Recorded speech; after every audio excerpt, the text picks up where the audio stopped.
romantic baryahan eragan baa suuq yeeshay meel walba asagaa taagan gabar walba asagay ka hadlaysaa wiil kasta romantic buu ka hadlayaa bal anagana fikirkan ka dhiiban romantiga eragan uu iska fara badan yahay laakiin macnihiisa lama fahamsana qof walba si u haystaa laakiin romantigu kolley wuxuu macno yeelanayaa labada qof u ka dhaxeeyo iyo sida ay iyagu u isticmaalaan laakiin inkastoo aniga to be honest la igu dhaamo romantiga haddana waxaan la soo noolaa dad fara badan gaar ahaan qurba waxaan u malaynayaa hablaha Soomaaliyeed ama gabdhaha Soomaaliyeed ama xaasaska Soomaalida inayna wax badan oo fiican oo ragooda ku haystaan ayna qirin anigu ugu yaraan last 10 years waxaan la noolaa dad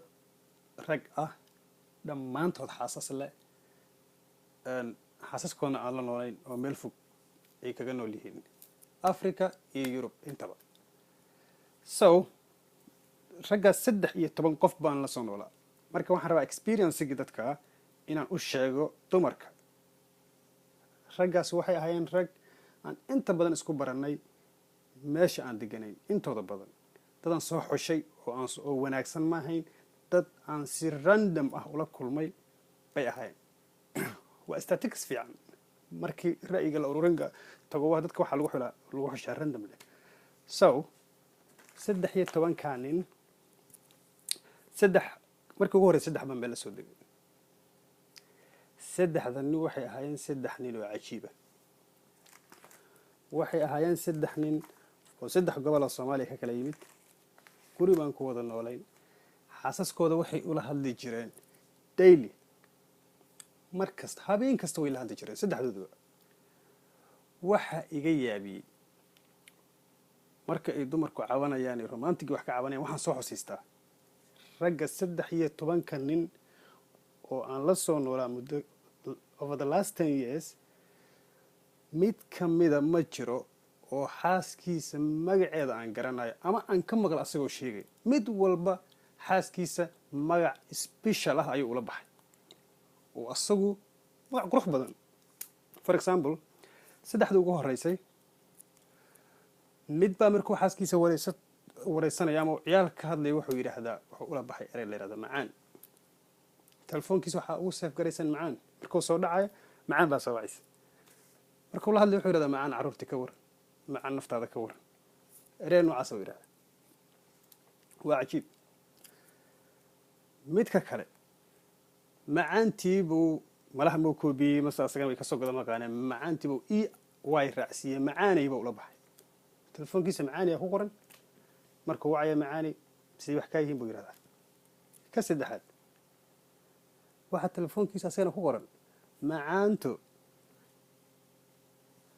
markuu hadlayana magaceeda ma sheego macaanta buu ugu yiraa 3 nin noocaas ula noolaa muddo dheer xaasaskooda daily erey macaan badan baad ku maqlaysaa sometimes waxaan maqli jiray xaasaskoodu inay ku qanacsanayn haddana on complain baa jiray marba way ka caban jireen iyaguna telefoonka gudihiisa ka maqlaysaa asigoo erey fiican hadlay reactionkiisa ka dareemaysaa inuu wax fiican una receive garaynayn so I think gabdhaheenu they just don't appreciate that waa wax fiican laakiin wax fiican kuma bedelaan kadib 3 ka soo tag ma islayn 3 nin oo noocan adduunka kala kulmi doonta mar kale waxa mar kale guri la degay 2 wiil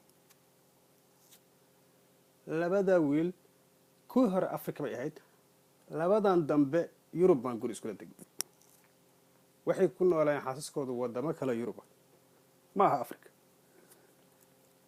waxay kula hadli jireen same thing magacaas quruxda badan waligood xaaskooda magacooda ayuu ugu yeeray marna ma aanan maqlay waxa dhacday labadii haddana waan kala guurnay group kale la digo 4 wiil ah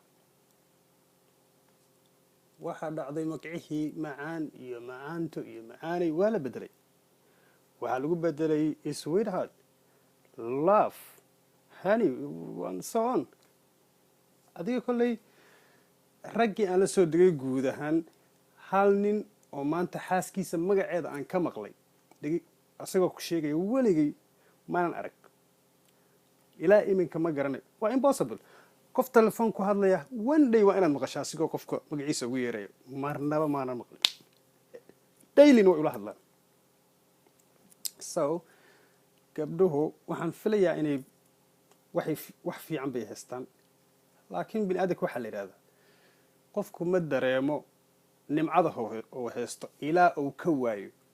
maalintii farihiisa ka baxda uu dareemaya inuu wax fiican haysto. dadka intiisa badan waxay la tahay gabdho fiican way jiraan, rag fiicanna way jiraan oo dhaqanoo maasha allah. kuwa aan cidna qancin karna way iska jiraan. rag aan hablahooda xaasaskooda wax fiican ku dhihina way jiraan. laakiin majority wallaahi ragga soomaalidu aad bay u fiican yihiin. anigu in badan baan kusoo nolaa qurbaha, experience badan aan leeyahay. waxaan soo arkay bulshooyin kala gedisan, raggooda iyo dumarkooda waan soo arkay. romantiga aad moodaan inuu meel kala jiro, wallahi guryaha soomaalida ku dambeeya. for example runta idin sheegay anigu markaad timaado Yurub, waa meelaha kolley hadda civilizationka iyo balaadada iyo romantiga laga sheego dadku u maleeyaan inay wax fiican yaalaan. laakiin wadamadan waxaa la sameeyey ragga iyo dumarkooda waa la kala ilaaliyaa. waxaa u malaysiin inay freedom iskula joogaan, isjecel yihiin. wadamadan waxay samaysteen sharci adag oo dumarka lagu badbaadinayo, oo raggoodu aysan taaban karin, oo in hadal xun dhihi karin. gabadha 12 organizationa loo sameeyo, maalin walba la soo xiriiro yidhaahda war ninku muxuu ku dhahay, si xun ma kuula hadlay, miyuu ku taabtay, saas baa la dhahaa. sidaas ay tahay haddana every day waxaa jira wax la yidhaahdo violence ugu dhacaa. domestic violence ma laga waayo wadamada nationskan oo westernka. raggu way isdilaan. qaar baad arkaysaa journalada subaxda dad egto waxaa arkaysaan gabar la gowracay, la jarjaray, hilibkeedii haanta qashka lagu daray. qaar la la-yahay meel ciribinjaa dhigan. oo ninka suspectiguna 95% waa raggooda. marka sharcigii, booliiskii, organizationno kale balaayo dhan baa sidaa wada daawanaysa, haddana lama badbaadi karo. bal eeg, annaga soomaaliyaana ma booliisaa noo shaqeeya, ma organizationno oo dumarka badbaadiya ayaa jiro. waa kaa meelba soomaaliya haddaad fiiriso few cases baa dhaca oo dadku ka qayliyaan. inta badan waan garanaya aniga meelahan ku noolaa xaafadaha, maamulka ma jirin, booliisna kama jirin. raggana waxaa xukumi jiray naagahooda. amarka waxaa laga qaadan jiray xaaska. waxaad arkaysaa hooyo 5-6 cunug le, ilmahoodu waaweyn yihiin, 20 jir yihiin. odageeda si doonta u qaylinaysa, cananaysa, asaguna wax ka dhihi karin. inta waxaas ma ku arkaysid. inta booliiska iyo sharciga baa kala haya. sharci adag baa ninka camera dul taagan, wuxuu samayn karaa ma laha. jaceylka iyo waxaad arkaysiina wadada laisku hor hal xaba kama jiro, dan baa isku haysa. haddaad jaceyl dhab ah oon xoog iyo lagu keenin iyo booliis iyo balaayo soomaaliya haysto. tan kale gabdho badan baa isku dayay inay tijaabiyaan romantiga ajnabiga. qaarkood waxay aadeen, intooda badan dadka madowga hay guursadaan oo iska raacaan ama ay guursadaan whatever. but nin madow ah oo dhibaatada jirta waxay tahay qofka madow markaad tiraahdid warniya haw Soomaali baad u egtahay, eragaas kaliya ku tiraatid, wallaahi wuxuu moodaa inaad adduunka iyo inta dhex taalo dhan u ballan qaaday sida u farxaya awgeed. nin noocaas ah bay naga doorteen, bay iska raaceen.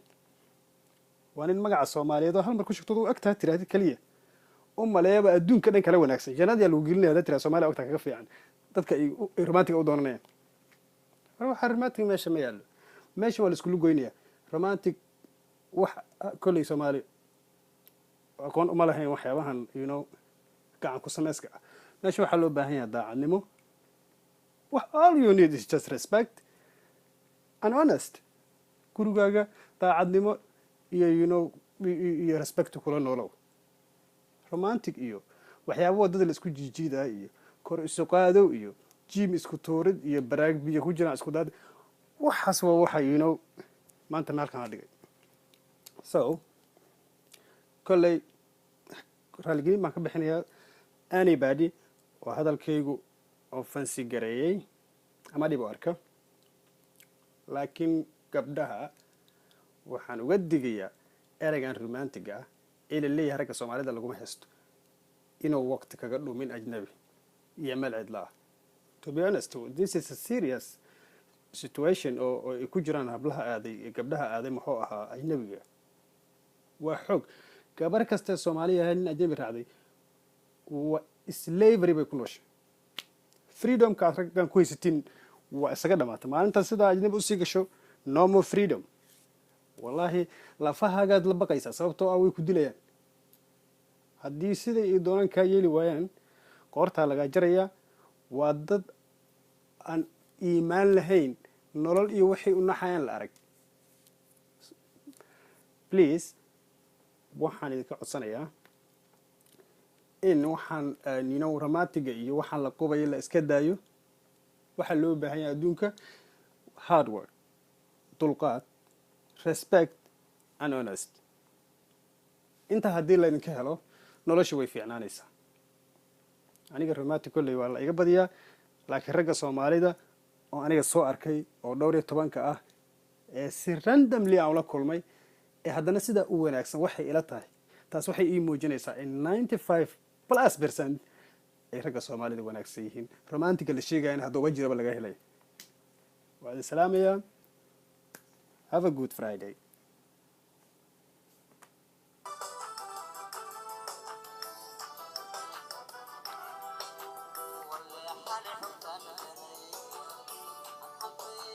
Kada